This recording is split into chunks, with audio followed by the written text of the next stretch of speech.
Oi, gente, bem-vinda, bem-vindo aqui ao canal Outro Livro.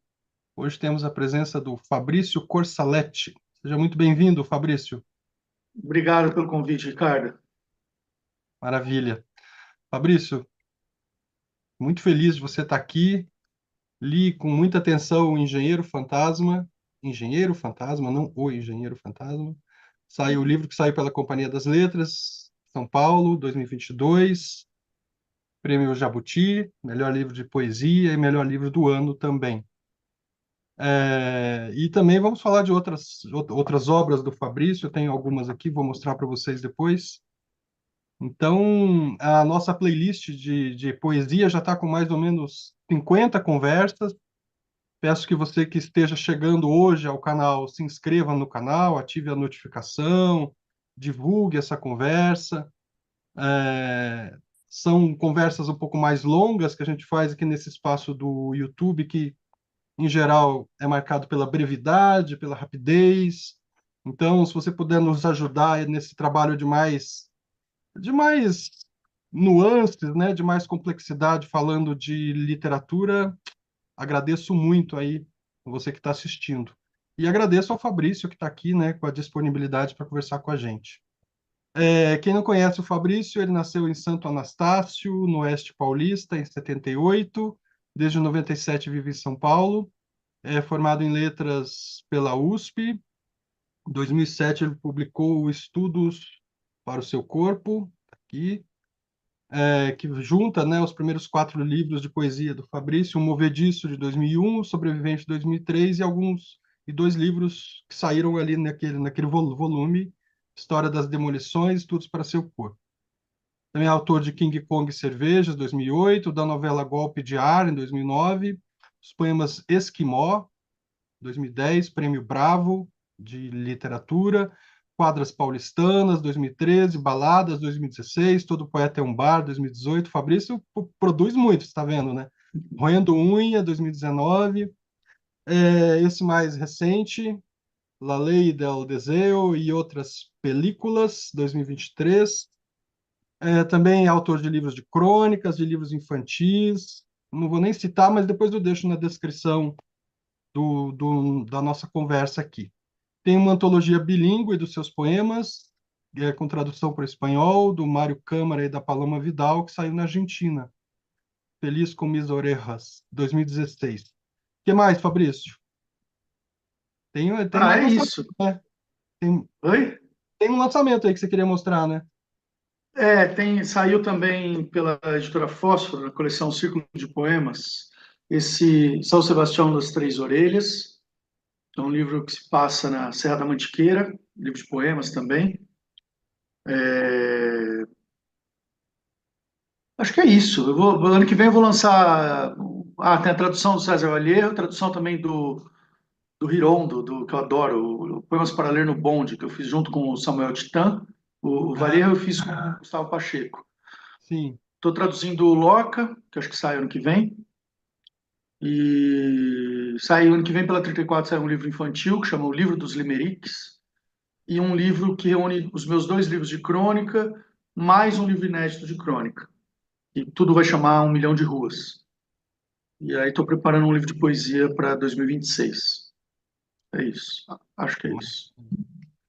Exatamente. Então, Fabrício, vamos falar hoje do Engenheiro Fantasma, né? Já com Vamos lá. certo prazo até, já tem outras produções rolando aí, mas é um livro que todo mundo precisa conhecer, um livro premiado, tal, legal, tem um projeto ali, né? Tem uma série de sonetos e é um livro que lida assim com uma série de duplos, né, Fabrício? Duplos, paradoxos, deslocamentos. É um livro de sonetos, é um livro ambientado na Argentina, é um livro supostamente escrito por uma espécie de encarnação do Bob Dylan em você. É um livro de um engenheiro que é um fantasma. É um livro escrito supostamente a partir de um sonho. Nesse sonho tinha inclusive um bebê de 3 olhos. Aquilo ali já chama atenção logo de cara, assim. E que dá um tom de duplicidade, de deslocamento, desse aspecto onírico também ao livro, né? Queria te perguntar para onde foi, para a gente traçar um percurso assim da tua produção, né? Já que a gente viu que tem tanta coisa, para onde foi que ele Fabrício? quase sincerão ali do primeiro livro, de 2001. Tem um Fabrício bem sincerão, um eu, assim, né, que Uhum. se coloca nas relações amorosas também, ali no Caquis Podres. Pudesse falar um pouco desse percurso, Fabrício, anterior ao Engenheiro Fantasma, e depois a gente entra no livro tema de hoje. É. Legal você falar isso, Ricardo, porque eu entrei na poesia, acho que por duas frentes principais, assim, que me deram vontade de escrever. Uma é a música popular brasileira, né, esses poetas da música brasileira, poetas do samba, mais os poetas tropicalistas, Chico Buarque, Vinícius, etc.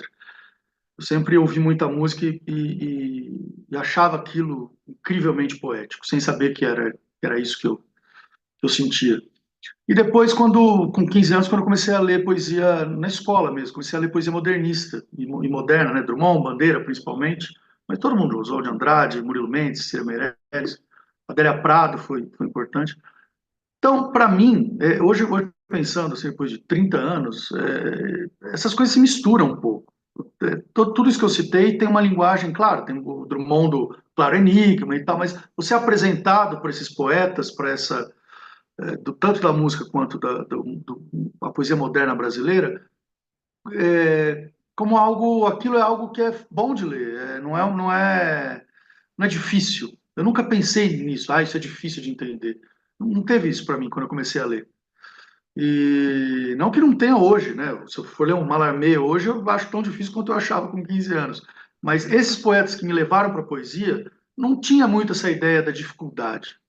Tinha mais uma ideia que para mim ficou claro desde o começo, que da precisão. Você tem que dizer da melhor forma possível e sem baratear nada, né? Então, quando você fala em sinceridade, claro, eu entendo perfeitamente, tem mesmo ali um cara de 19 anos se expondo e tal, né? Mas eu me sinto escrevendo do mesmo jeito hoje. E tanto naquela época como hoje, isso, 30 anos escrevendo, é, uma coisa que sempre ficou claro para mim desde o começo, eu estava falando ontem com o Michel Laub por causa de uma coisa de prosa que eu pedi uma ajuda para ele para resolver, e ele falou: não tem muito solução isso. Vai ter que sacrificar alguma coisa da ideia. E a gente ficou conversando que sacrificar a ideia, sacrificar o sentimento, sacrificar o cachorro, sacrificar a mãe, seja lá o que for, para que o texto fique bom, sabe? Então, claro, era tudo muito diretamente ligado à minha experiência ali no começo, mas eu tinha essa noção de que se precisasse sacrificar alguma coisa para o estilo funcionar, eu fazia isso. Então, tem um poema do meu primeiro livro, só para dar um exemplo. Tem um poema do meu primeiro livro, está na quarta capa do livro, que é o cara matando um gatinho. O narrador mata, joga um gato na parede, o avô chega, vê o gato vivo, mas destroçado, enterra o gato vivo. O poema é isso. Na vida real, digamos assim, né, na história como aconteceu, tinha uma prima nessa história. Eu não fui o único assassino aí. Tinha uma prima que me ajudou a matar esse gato e que, na verdade, ela que lembra dessa história. Eu não lembro dessa história. Então, ela me Uhum. contou isso. Tinha 19, 18 anos, sei lá.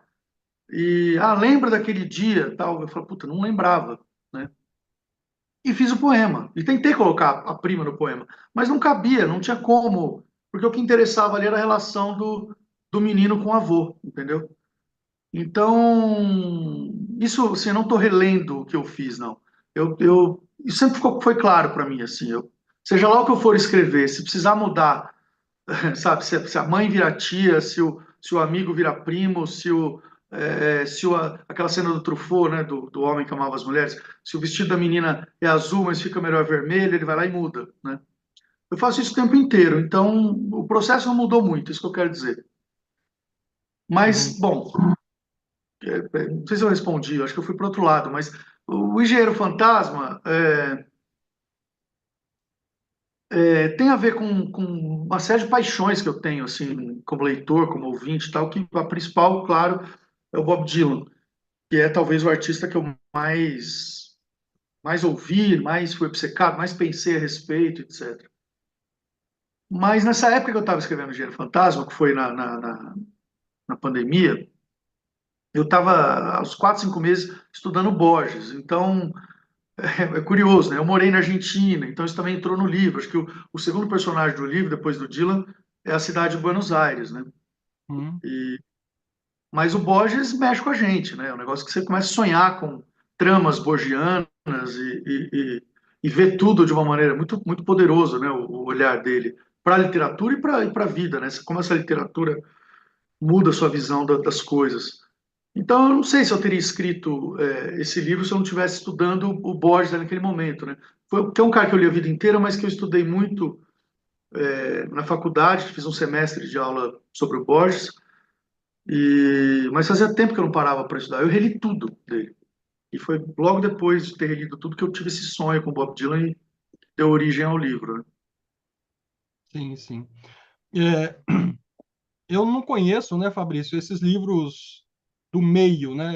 Eu conheço aqui o Estudos para o Seu Corpo, com os 4 livros, e daí já pulo para esses livros de 2022, 2023, que são Aham, livros, Engenheiro Fantasma e o livro de homenagem ao Almodóvar, são livros que compõem uma espécie de série, né? Assim, são livros seriais, a gente pode dizer. aham, E se eu não estou enganado, a primeira vez que você fez isso foi lá no Estudos para o Seu Corpo, em 2007, em que você faz uhum, uma série. Você tem ali aham, um livro bem diferente, inclusive em relação aos 3 anteriores, porque entra o humor com o amor ali, né? Aquela jogada amor-humor.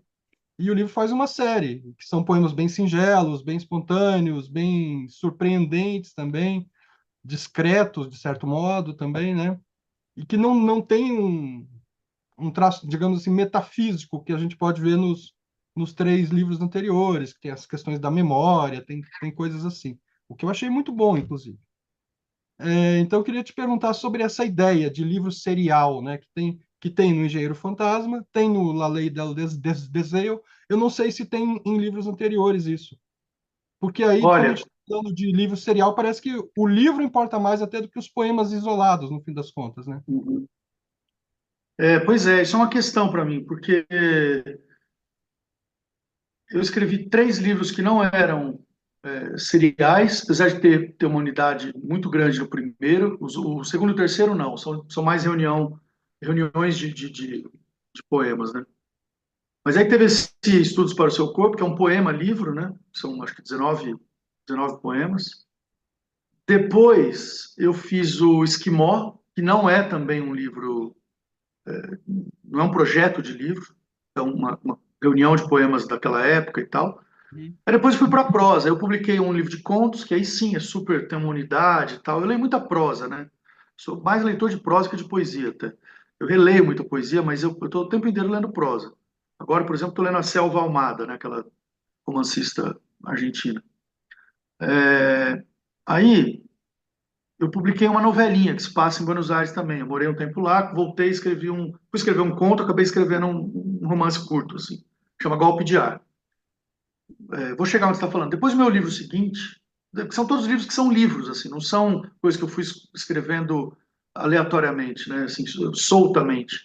Uhum, uhum, Aí o livro seguinte é um livro que surgiu numa coluna que eu tinha na Folha de São Paulo, numa revista, chamava São Paulo, e tinha que falar da cidade. Claro, São Paulo é um universo, né, como toda cidade. Você pode falar qualquer coisa, bota ali uma esquina ali, põe um nome próprio ali, um topônimo, já resolve. Mas mesmo assim eu escrevia bastante mesmo sobre a cidade. E comecei a ter ideias para temas que não cabiam num poema longo, não cabiam numa crônica. Aí eu fui fazendo quadras sobre a cidade de São Paulo. Fiz várias colunas de quadras, umas 15 colunas. Depois reuni as melhores e fiz um livro chamado Quadras Paulistanas. Então esse livro é um livro de poesia, mas também é um livro de crônicas, né? Um livro de crônica em verso. E também tem uma unidade, são todas, tem uma unidade da forma fixa ali, né? Mas também tem a unidade temática de São Paulo. O meu uhum, livro seguinte é um livro que chama Baladas, que são 12 baladas. Aí a unidade é formal.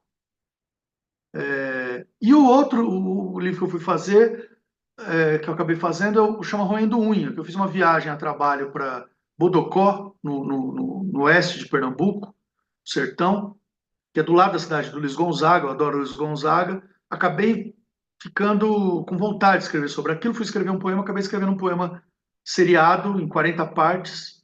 Eu tinha 40 anos, eu fiz essa fiz questão de ter 40 partes para marcar ali autobiograficamente alguma coisa. Então, também é um livro tematicamente, é um livro poema, tematicamente muito com uma unidade muito forte, tal, que se passa nesse chama Roendo Unha. E aí eu fui fazer o livro seguinte é o Todo Poeta é um Bar, que é o primeiro livro de reunião de poemas mais soltos depois do Engenheiro Fantasma. Então, é um livro 10 anos depois. Não, Engenheiro Não, Fantasma, não, depois desculpa. do. Depois Esquimó, do aqui. Esquimó. Ah, o Do Esquimó, tá. Esquimó. Resumindo, é o seguinte: eu estou com dificuldade de fazer livros que não sejam temáticos. Para mim é muito prazeroso. Eu vou falar mais disso, mas aí depois vieram esses livros que eu mostrei aqui, sem falar nos infantis, que também tem essa questão. Mas o São Sebastião das Três Orelhas se passa nessa vila da Mantiqueira, tem a unidade temática. O do Almodóvar é a filmografia do Almodóvar, que dá a unidade, e o Engenheiro Fantasma é o Bob Dylan em Buenos Aires. Então, e eu estou fazendo um livro que não é isso. E eu estou me segurando para não dividir o livro em partes e começar a achar séries de poemas e tal. Eu quero que não tenha nenhuma divisão, né? E que seja um livro de reunião de poemas e grande, com, sei lá, 120 poemas, alguma coisa assim. Estou com Uhum. umas 300 páginas aqui, estou tentando ver o que presta para. Mas eu tenho uma certa dificuldade, e não que isso seja um problema, mas um amigo meu, que é poeta, reclamou, falou, pô, você só faz livro de série agora? Faz um livro de poemas soltos, né? Você tem um monte aí e tal. Eu acho que tanto essa coisa fechada, assim, livro-poema, livro com uma temática fechada, é a mesma coisa da forma fixa. Para mim é fácil, sabe? É uma coisa que, depois que eu entro nessa viagem, assim, eu vou fazer soneto, vou fazer quadro, é uma libertação total, eu não tenho que mais pensar sobre isso, sabe? Vai no. Você tem a forma, né? Uma coisa que está pronta já. Claro, você faz variações dessa forma, mas para mim é mais fácil. Eu não digo isso porque assim, eu fico buscando a facilidade, não é isso. Mas inconscientemente eu acabo chegando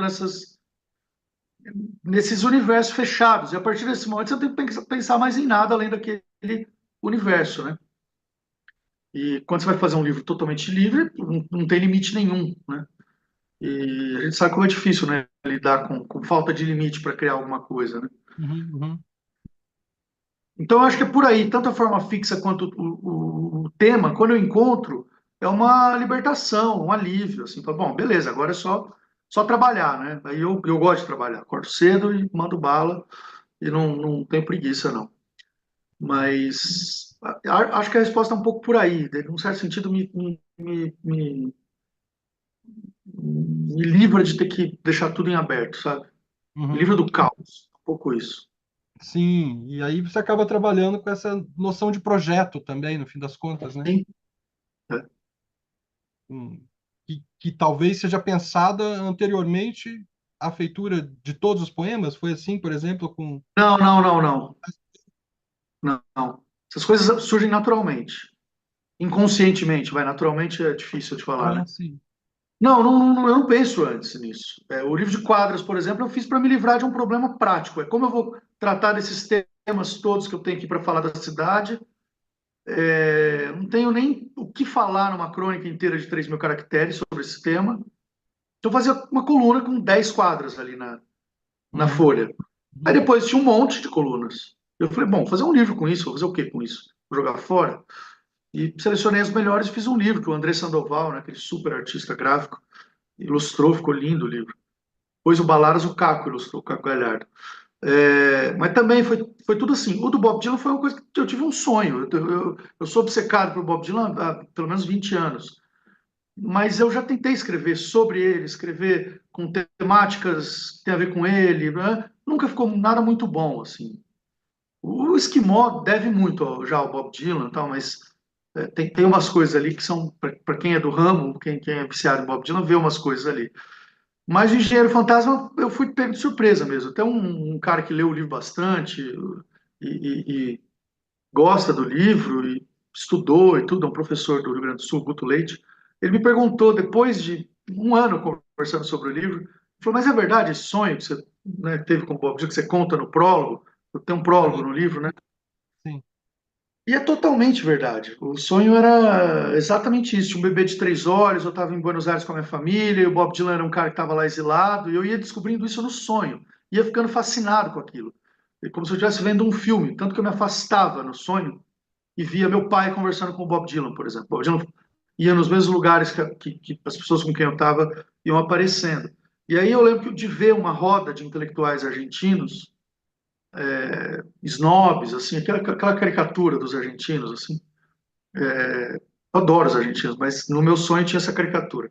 E, e eles comentando esse livro de sonetos do Bob Dylan, 200 Sonnets. E eu fiquei doido, falei, pô, o Bob Dylan tem um livro de sonetos, e eu não li, isso tudo no sonho. Até que eu via o livro numa banca de jornal, assim como se fosse uma banca da Avenida Paulista. Quando eu ia pegar o livro, quando eu fui pegar o livro, eu acordei. Aí E acabou. aí me deu uma sensação maluca de eu falei, eu preciso ler esses sonetos. E fui escrever para ler o que o Dylan tinha escrito. Era meio isso. Aí fiz 7, falei, vou fazer uma série, só e pôr num livro de outro com outros poemas. Mas no dia seguinte eu continuei escrevendo. E aí em 9 dias eu acabei fazendo o livro. Foi isso. Pois é, você estava falando, né, dessas formas da quadra, da balada, do soneto, que acaba virando uma máquina, a gente acaba virando uma máquina de produção, Aham, né? Acaba falando naquela linguagem ali e a coisa. sim. E o seu tipo de soneto é um soneto, assim, que cada verso em geral é uma sentença, é um soneto que acaba fluindo, no fim das contas, da mesma forma que flui o movediço, eu diria, assim, que trabalha com a forma mais aberta, livre e tal. Lá no começo, 2001, tem uma fluidez ali bem interessante do cotidiano, da espontaneidade. Claro que tem muito corte, muito enxugamento ali também, mas nos sonetos você também evita a chave de ouro, seus sonetos em geral terminam com rebaixamento de ênfase, né? Eu até ia te perguntar isso, como é que foi essa relação com o soneto? Desde quando você lida com o É. soneto? Quando que isso entrou na Uhum. tua poesia, no fim das contas? Porque o soneto é Olha, considerado uma antiquada, no fim das contas, tem essa... totalmente antiquado, é. Quer dizer, antiquado. Tudo é Não, antiquado em arte, né? A a partir do momento que é caricatura, né, que se revitalizado, faz. né? Como Oi? como você falou de caricatura do argentino, tem a caricatura do soneto também, Sim, né? claro, claro. Olha, eu nunca pensei em escrever soneto, mas eu estava agora revendo um arquivo, eu tenho um arquivo de poemas renegados, assim, ou poemas de circunstância, que eu Hum. gosto por algum motivo, mas por algum motivo eu não quero pôr em livro. Então é um livro póstumo que eu tenho para mim mesmo, assim, né? E eu vou guardando coisa ali. Esses dias eu estava procurando um negócio e vi uma série de 4 sonetos que eu fiz quando eu fui morar em Buenos Aires. Olha que maluquice. São sonetos de despedida para 4 amigos, 2 amigas e 2 amigos. E, e aí eram sonetos muito, muito mambembes, capengas. Eles não seguram inteiramente, assim. Mas eu tinha 24, 25 anos. Eu não lembrava desses sonetos. Foi a única vez que eu escrevi na minha vida soneto.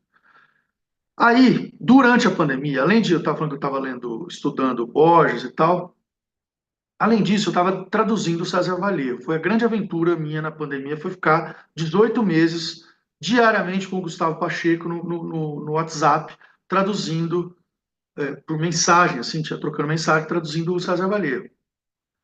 No livro do César Vallejo, esses Poemas Humanos, tem 6 sonetos. Para além disso, tem muito decassílabo nos poemas aparentemente em verso livre do César Vallejo. Está cheio de decassílabo. E a gente teve que fazer os decassílabos. E eu adoro fazer, é isso, eu adoro forma fixa, porque é isso, tem que pôr na melodia, a melodia está pronta, né? Uhum. E é um jogo, né? Quem gosta de brincar com palavra e tal, é um barato. Bom, e aí eu lembro que eu peguei uns 3 sonetos e falei, deixa esses aqui para mim. E um deles é o soneto mais famoso do César Vallejo, que é o Pedra Negra sobre uma Pedra Branca, não lembro agora. Aquele Morirei em Paris com aguaceiro, um dia del qual tengo já el recuerdo, né? Aquele poema famoso. E é um poema que eu já tinha visto algumas traduções e não gosto das traduções que existem. E falei, puta, eu vou fazer isso funcionar. Eu fiquei razoavelmente satisfeito com a tradução, mas eu levei 9 meses para conseguir fazer essa tradução. Não fechava de jeito nenhum. Tem um problema ali na segunda estrofe que é muito difícil de resolver.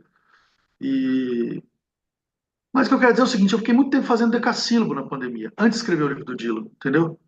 Muito tempo fazendo decassílabo, que é uma coisa que eu já fazia em outros livros, outros, não soneto, mas poemas com decassílabos, e tive que fazer esses sonetos do César Vallejo. Aí, antes de escrever o livro do Dylan, eu escrevi um soneto lírico, tal, que não tem nada a ver com Bob Dylan, tem a ver com o César Vallejo, está guardado, não sei se vou publicar ou não. Então, essa foi a minha experiência com soneto, entendeu? Aí sonhei com o Dylan escrevendo sonetos. Eu pensei, foi tudo muito rápido, né? Levou 9 dias o processo todo, mas eu pensei, como que o Dylan faria um soneto?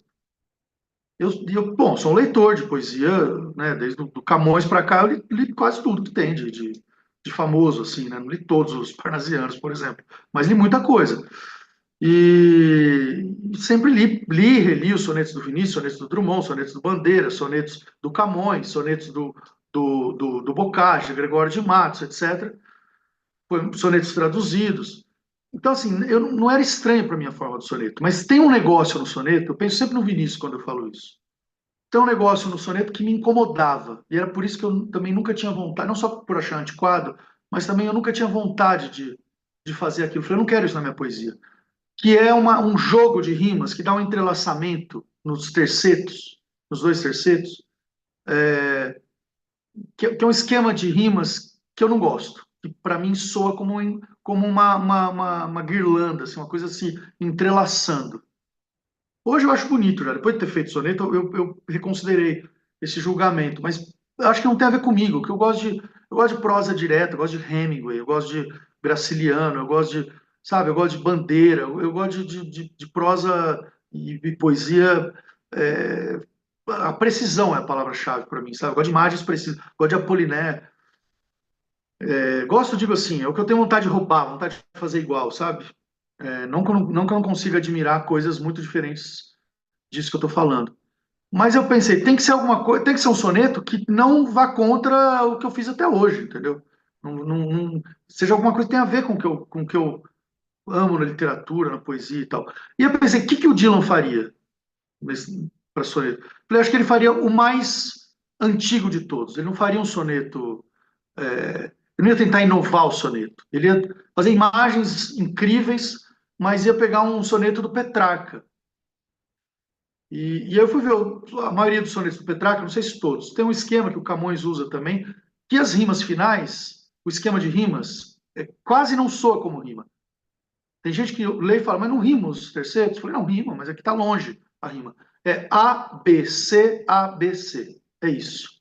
Então, o primeiro verso do primeiro terceto rima com o primeiro verso do segundo terceto e assim por diante. Então fica longe a rima. E às vezes você não ouve, porque tem muita sílaba, né? São decassílabos e tal. É, eu falei, vai ser isso até o fim. Eu só vou fazer variações rítmicas. Aí pensei uma outra coisa. Eu falei, o que o Dylan faria tem a ver com como eu vejo o trabalho dele, como eu vejo. Bom, isso é evidente para quem ouve bastante Bob Dylan, para quem para ver as letras e tal, principalmente dele velho. As estrofes têm que ter independência e às vezes os versos têm que ter independência. Você não conseguir entender exatamente qual é a relação entre o verso um e o verso 2. Mas às vezes esses versos aparentemente sem relação, eles se somam. E aí eles também fazem você reler os versos 3 e 4. E tudo isso, o verso um, 2, 3, 4, que aparentemente não tem nada a ver com os versos 5, 6, 7, 8, às vezes você consegue fazer relação, às vezes não. Eu queria que tivesse isso no livro. Então tem soneto que tem um único tema, né? Mas tem sonetos que não, que cada verso é um tema. E tem Uhum. soneto que cada estrofe é um tema, e tem soneto que os dois quartetos falam de uma coisa, tem um tema, e os dois terceiros falam de outra coisa.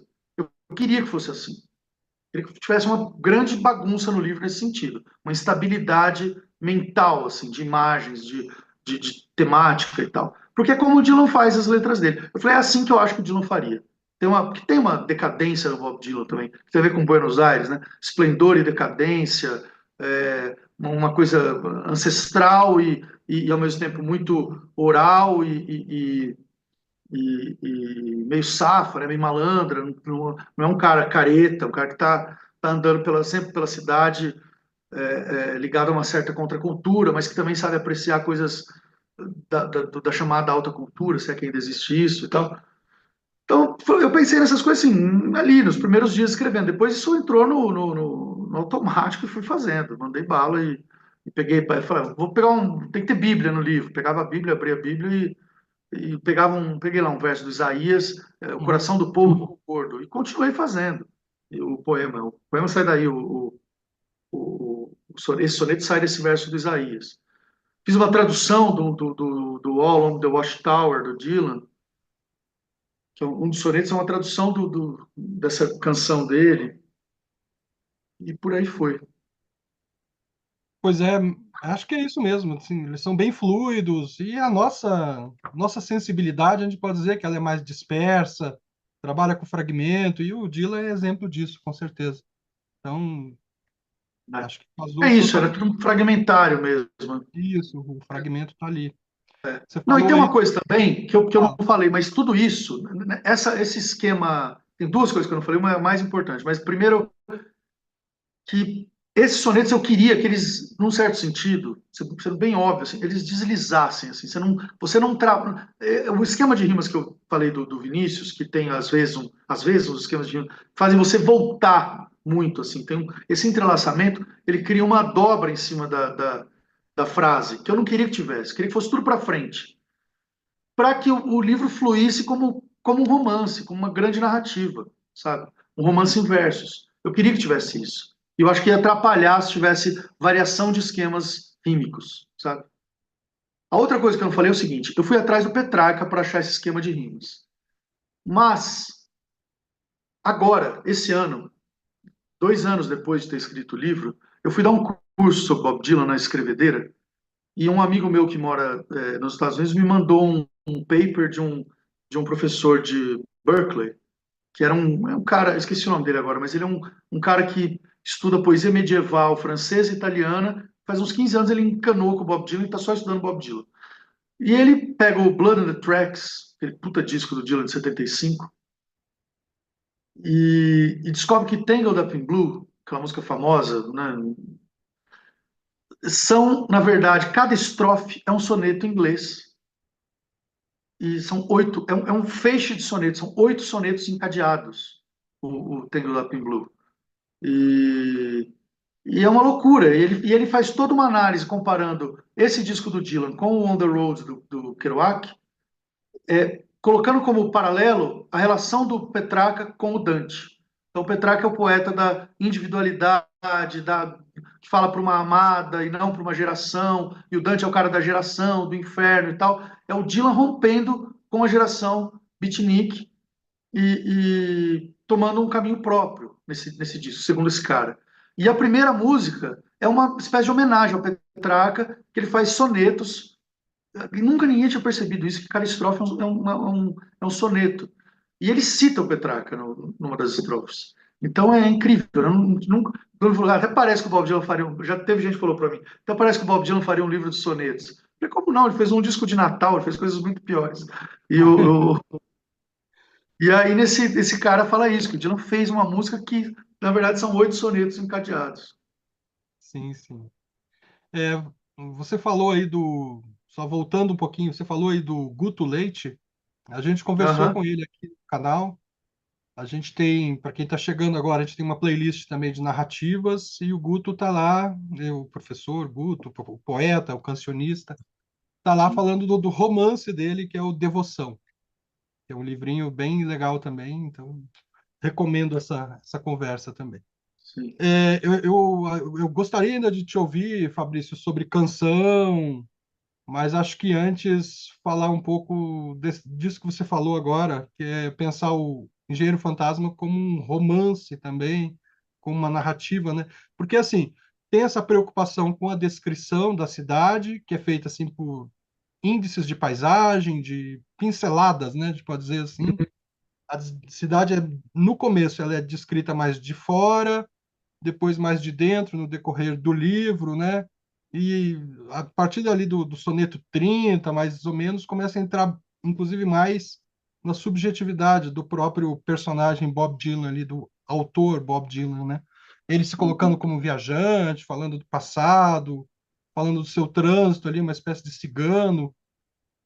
Um dos sonetos, inclusive, termina: não sei mais o que é prosa, o que é poesia. É o último verso de um desses sonetos mais do fim ali. Então, eu queria te perguntar sobre esses aspectos de prosa que os poemas desse livro têm. Eles têm um tom de É, diário, eles têm essa ambientação é. geográfica ali bem específica, tem as personagens, tem esse encadeamento narrativo. Que tipo de desafio você teve para construir essa história que você fez tão rapidamente aí em É. tão Olha, poucos dias? isso não, para mim isso não é um. Oh, desculpa. Já é uma outra narrativa, você falar do sonho e tal, já é Aham, uma outra é, história ali, inclusive. sim. Isso para mim é meu arroz com feijão, cara. Como eu falei, eu sou leitor de prosa, eu adoro prosa. Eu leio, eu não fico um dia sem ler prosa, eu fico muitos dias sem ler poesia. Porque mesmo porque eu sei um monte de poema de cor, eu fico revendo, pensando nos poetas, pensando em poemas, fico obsessivamente pensando num verso, coisas do tipo. Mas a minha relação com a literatura é prosa e poesia, sempre foi, desde o começo. Eu tô falando isso porque antes eu achava que todo mundo era assim. Aí eu conheço, sei lá, dos 15 anos para cá, eu conheci muitos poetas, que é amigo de alguns, e conversando, tem muito poeta que não lê prosa. Bons poetas que não leem prosa, que leem ensaios, livros de não ficção, lê ensaios sobre poesia, muita teoria literária e poesia, e não lê prosa, não lê ficção. Quando eu falo prosa, é ficção. E eu sou leitor de prosa, de ficção, eu faço um esforço enorme. Na minha frente aqui tem uns 7 livros. Tem um de não ficção, que é do Eduardo Stesi, Saudades do Mundo, que é um livro de ensaios sobre antropofagia. Eu tenho que fazer um esforço enorme para não ler ficção e ler alguma coisa, né? Estou lendo um livro também sobre metrópole, sobre cidades, que chama Metrópole, mas eu estou lendo 6, 7 livros ao mesmo tempo, de contos, de romances e tal. Então, eu sou leitor de prosa, penso no mundo. O Pasolini falou uma vez, né? Minha vida não foi um romance, foi um longo poema lírico. Né? Acho lindo isso. Eu tento fazer com que a minha vida seja mais um poema do que prosa, mas eu sou viciado em narrativa, assim. Então, os meus poemas tendem a ser narrativas. Não é um esforço para mim, ao contrário. Eu sou capaz de admirar poetas muito pouco narrativos, sei lá, umas coisas do Augusto de Campos, por exemplo, e tal, mas eu não entro nessa de que a poesia discursiva é ruim, né? Claro, quando parece discursivo, sim, mas que a poesia narrativa é ruim. Eu não tenho isso. Às vezes, pelo contrário, às vezes eu não gosto de poemas que não resolvem problemas de prosa dentro dos poemas. Por exemplo, o cara não lê prosa e não sabe fazer o personagem levantar a cadeira e buscar um copo d'água, sabe? Usa o verbo errado, sabe esse tipo de coisa? O que é o verbo errado? Tal. Claro, é infinita essa discussão. Mas eu gosto de frases precisas. Né? O modelo disso assim, é a prosa do Hemingway, por exemplo. Né? Aquela limpidez absoluta, precisa e tal. Tem um monte de outros escritores, né? Salinger. Muita prosa americana, gosto muito. E recentemente eu li o Eugênio Onegin, na tradução do Rubens Figueiredo, do Pushkin. E, puta, adorei, né? O subtítulo é Romance em Versos. Uhum. É muito legal aquilo. Falei, acho que eu fiz também um romance em versos, né? Guardadas as proporções, que eu acho que é o Engenheiro Fantasma. Então, estou falando isso porque, para mim, desde o Movediço, eu não sei o quanto as pessoas pegam ou não, mas até no Movediço acaba com uma prosa. Para mim, aquilo era o final de um livro, tanto quanto um final de livro de prosa. Eu adoro final de livro de prosa, sabe? Estava ontem dando uma aula falando sobre a Natália Ginsburg, final do Léxico Familiar, que é maravilhoso. E eu sempre penso, a coisa que eu mais gosto, a coisa que eu mais gosto, um dos prazeres assim extras de escrever para mim, é quando eu estou fechando um livro, que é o que está acontecendo agora, que é montar a sequência final de textos, assim, os últimos poemas ou as últimas crônicas, e qual vai ser o último mesmo, sabe? Então eu estou desde ontem montando esse livro que eu vou publicar ano que vem, de prosa, né? Tem os poemas no meio, poema em prosa, poema em verso, mas é basicamente são contos e crônicas. E eu sabia desde o começo qual era o último texto, sabe? E aí eu estou fazendo de trás para frente, assim. Então tem aquilo que o Edgar Allan Poe chama de unidade de efeitos no conto, né? Tudo converge para o final.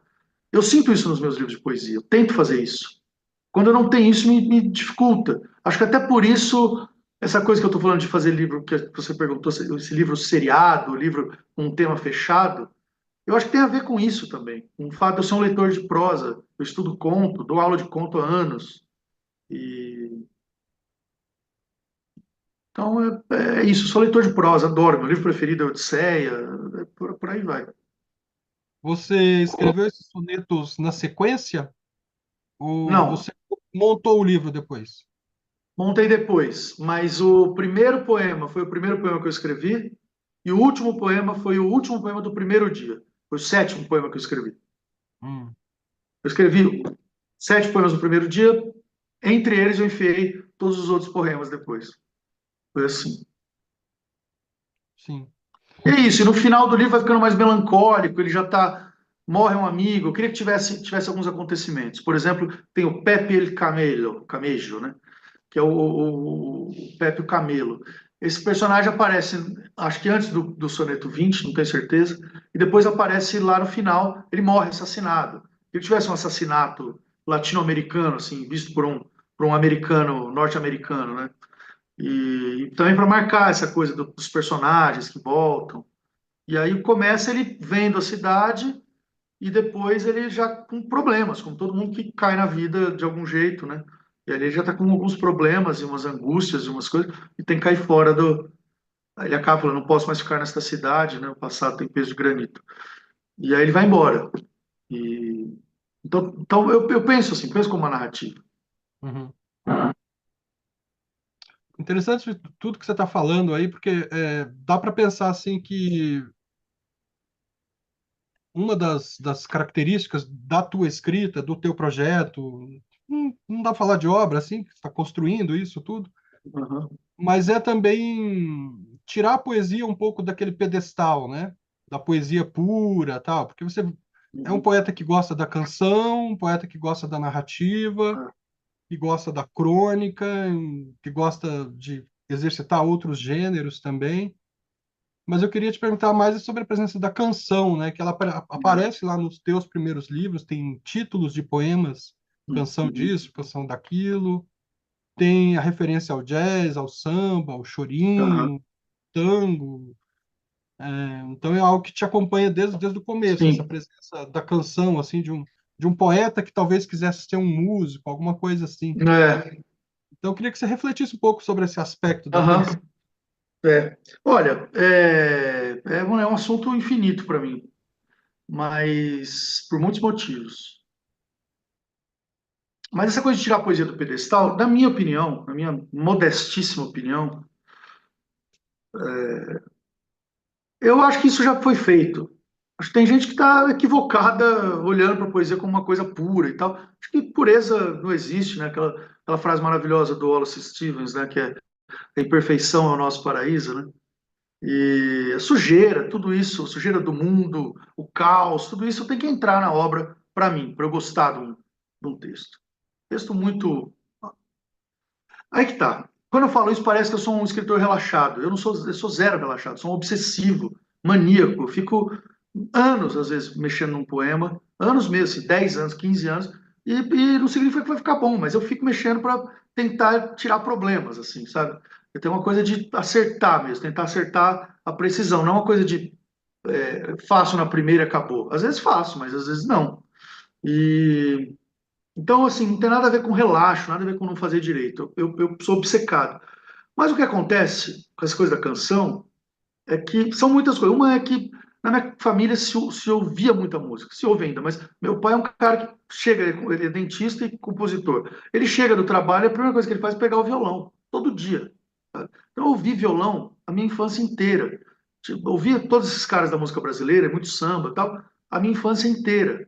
O primeiro poema que eu li no encarte foi o Mulheres de Atenas do Chico Buarque, que eu achava aquilo incrível. Como é que esse cara fala cadenas, obscenas, helenas? Aquilo soava como um chimbal, assim, como um sino na minha cabeça. Eu achava incrível aquilo. Eu lembro que eu perguntava para minha mãe, o que que é Helena? O que que é cadena? Coisa que eu nem sei até hoje. Às vezes esqueço. Enfim, o... mas essa cena, que eu não estou inventando agora, uma coisa que eu lembro mesmo, assim, eu lendo esse encarte do Chico Buarque, eu lembro que até trouxe para São Paulo quando eu vim. Eu amava esse encarte, com as letras todas. Eu gosto de ver a palavra escrita. Esse é o meu barato, entendeu?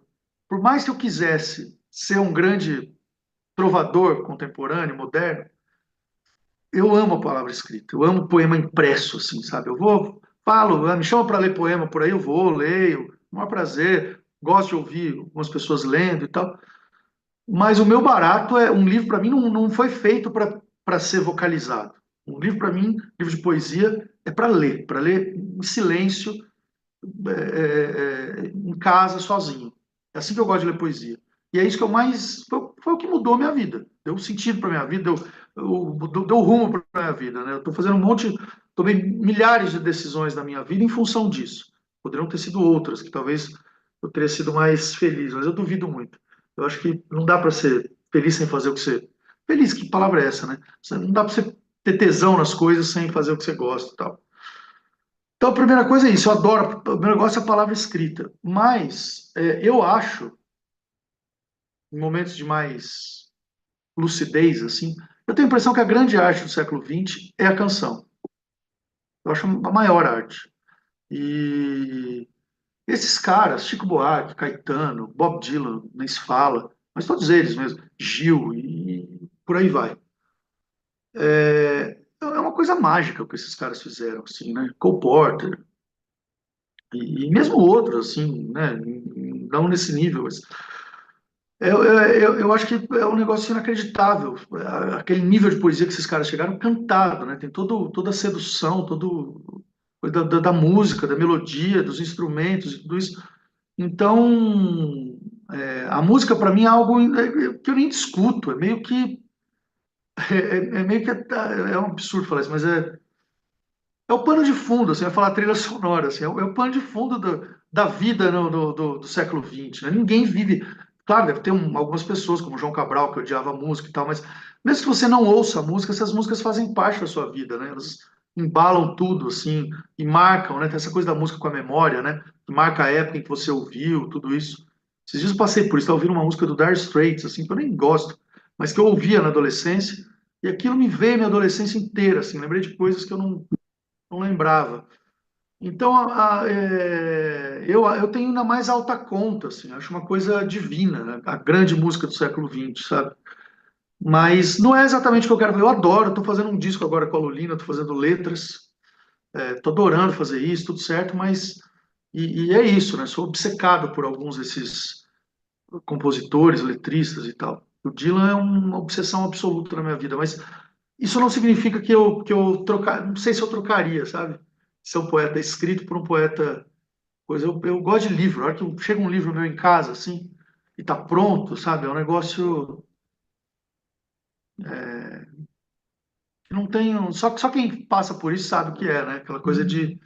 É o grande barato, assim, terminou esse processo, essa coisa. Né? Um engenheiro faz uma ponte e tal, deve ter prazer também, mas não sei como que é, né? Eu só sei isso. Massa. Pois é, e tem a coisa da canção também, né? Chegar a um público, né? É.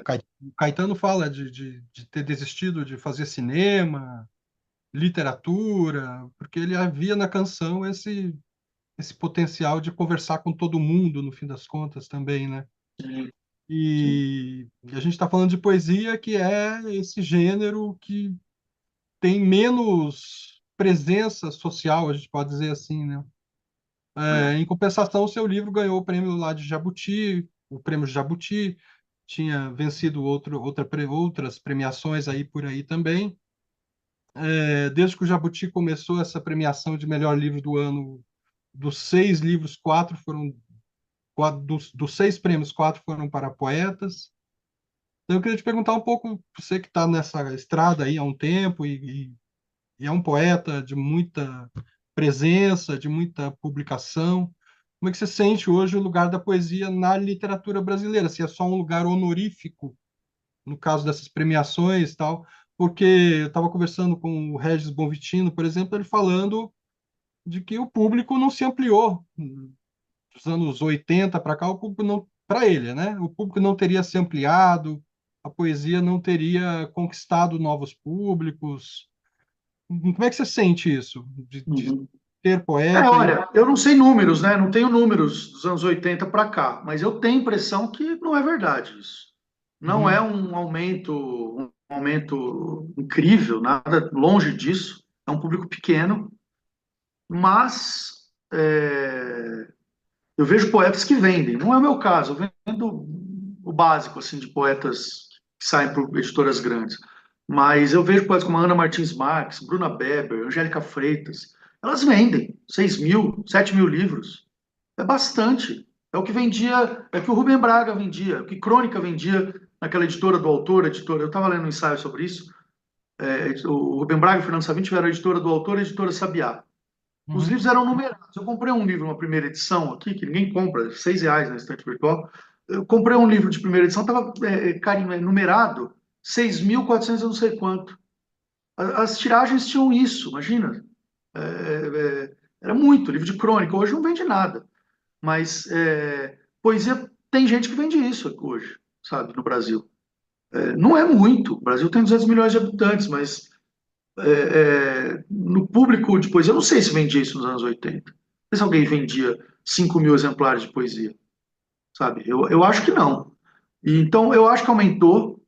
Tem mais editoras, as coisas das editoras pequenas mudou o mercado, tem muita gente publicando, editoras legais, como, sei lá, Corsário Satã, tem muitas outras. É, tem a poesia fora a poesia da música, a poesia do rap, que eu acho que é tudo poesia, de, né, variações da mesma coisa, tem suas regras próprias e tal. O pessoal do Islã, que é, né, que é um outro tipo de poesia também, mas que as pessoas querem ouvir, querem ver. E, e se você pensar nesses caras como poetas, né, um Caetano, etc., nos anos 70 as pessoas ouviam poesia da melhor qualidade em rádio. Ouviam poesia boa e liam literatura boa nos jornais, que era a crônica brasileira. Tava o Vinícius escrevendo, todo o pessoal do Pasquim e tal, o Aldir Blanc, aquele livro maravilhoso dele, Rua dos Artistas e Arredores. Aquilo foi feito no Pasquim, foi feito no jornal. Né? 200 Crônicas Escolhidas do Rubem Braga, que é uma obra-prima, foi feito no jornal. Então as pessoas liam literatura no jornal e ouviam poesia no rádio. Então tem que parar de também achar que tem que ser o livro, e tem que ser a poesia impressa, né? Agora, com tudo isso, falando de poesia impressa, tem, por exemplo, a coleção Círculo de Poemas, da Fósforo, é uma coleção imensa, né? Já está no terceiro ano, 2 livros por mês. Eu acho que mudou, acho que não é a mesma coisa. Tem muita gente indo atrás, esses livros vendem 2.000, 1.000 exemplares e tal. Agora, é pouco, mas é alguma coisa, é um público real, se interessa, que né, vai atrás, gasta dinheiro com isso, né? Dentro dessa quantidade absurda de livros que é publicado diariamente. Né? Mas você acha que a poesia dos anos 2000 para cá é uma poesia que consegue conversar melhor com o seu público leitor?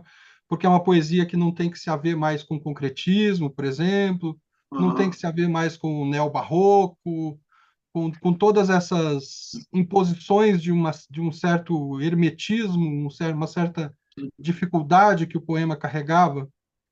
Você acha que tem isso Bom, eu também? acho que sim. Quando eu cheguei em São Paulo, cheguei em 97, era isso aí que você está descrevendo que existia, né? E tem muita coisa boa feita nesses, né, por essa geração, que hoje está com, sei lá, 60 e pouco, 70 anos. Muita gente muito boa. Mas não era o que eu queria fazer, eu já estava isso, eu estava escrevendo Movediço, eu estava ligado em. Eu gostava mais da, sei lá, poesia marginal, Leminski, mas o meu negócio era Bandeira, Drummond e Ferreira Goulart, esse tipo de coisa.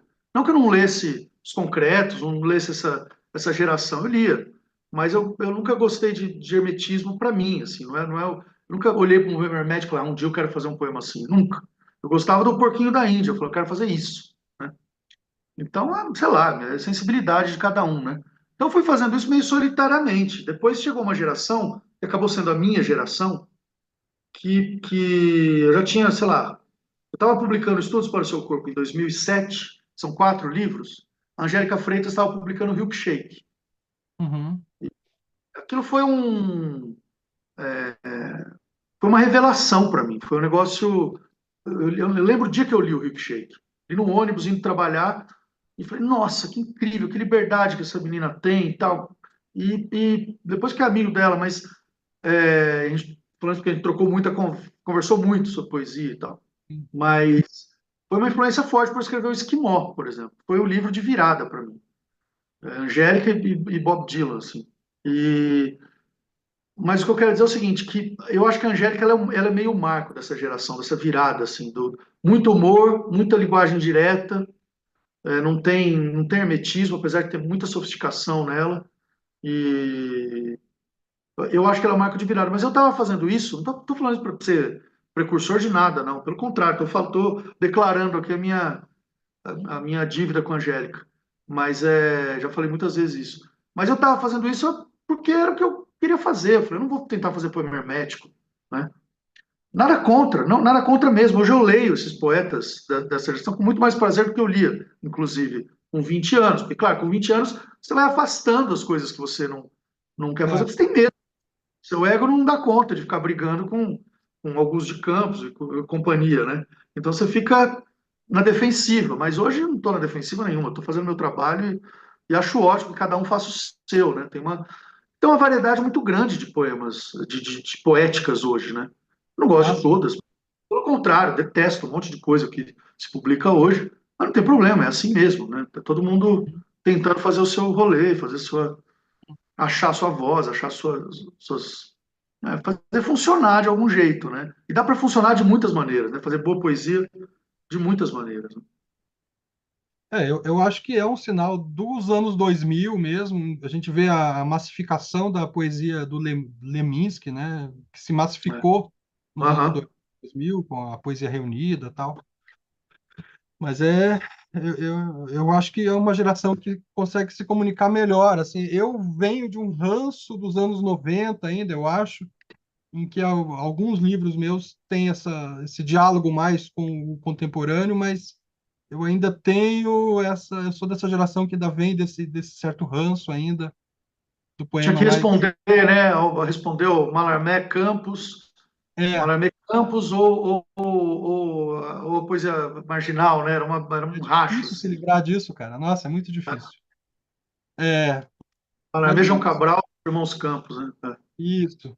Então, gente, estamos falando aqui de Engenheiro Fantasma. O Fabrício prometeu que ele vai ler alguns sonetos aqui para gente fechar essa conversa, que foi ótima.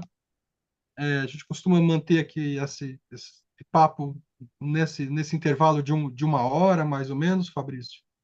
Então, se a gente puder fechar com a leitura agora, seria excelente. Tá bom. Bom, eu vou ler do poema 3 ao poema 6, tá? Pombas ciscando as sobras sob a mesa. Skatistas na Praça São Martim. Fantasmas entre os ramos de jasmim e nuvens pelo céu azul turquesa. Eu vivo sempre em busca da leveza. Eu sigo cada solo de clarim.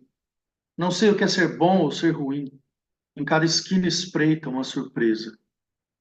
Vou entrar nessa loja de ferragens e falar sobre a China com Fernando, um velho comunista deprimido. Eu só viajo com pouca bagagem. Os deuses sabem quando estou amando, vou almoçar um bife de chouriço. Galerias perdidas como joias em ruas. Desculpa. Galerias perdidas como joias em ruas cheias de sujeira e pó. Aposentados jogam dominó à sombra colossal de uma sequoia. Passei a tarde em cima de uma boia, lendo passagens do livro de Jó. Numa piscina, quem se sente só? O braço esquerdo dentro da tipóia. Pensei em New Orleans, em Mary Lou, em casas com sacadas rendilhadas e bares com varandas de madeira. Gosto de trens que correm para o sul, pessoas tristes que contam piadas, mar com marola, rio com cachoeira. A liberdade mora ali na esquina. O guarda apita e os carros vão em frente. Estou com dor na batata do dente. A brisa traz o cheiro das meninas. Musa, me deixe ver a minha sina, sob uma pedra em forma de serpente. Eu me afastei demais dos meus parentes. Odeio e amo o fio de cocaína. Freud mostrou que ninguém tem sossego. Einstein provou que o tempo é sempre espaço. Meu desejo é mais claro no verão.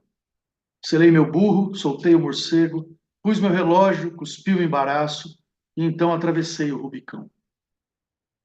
No bar del Gordo nunca falta nada.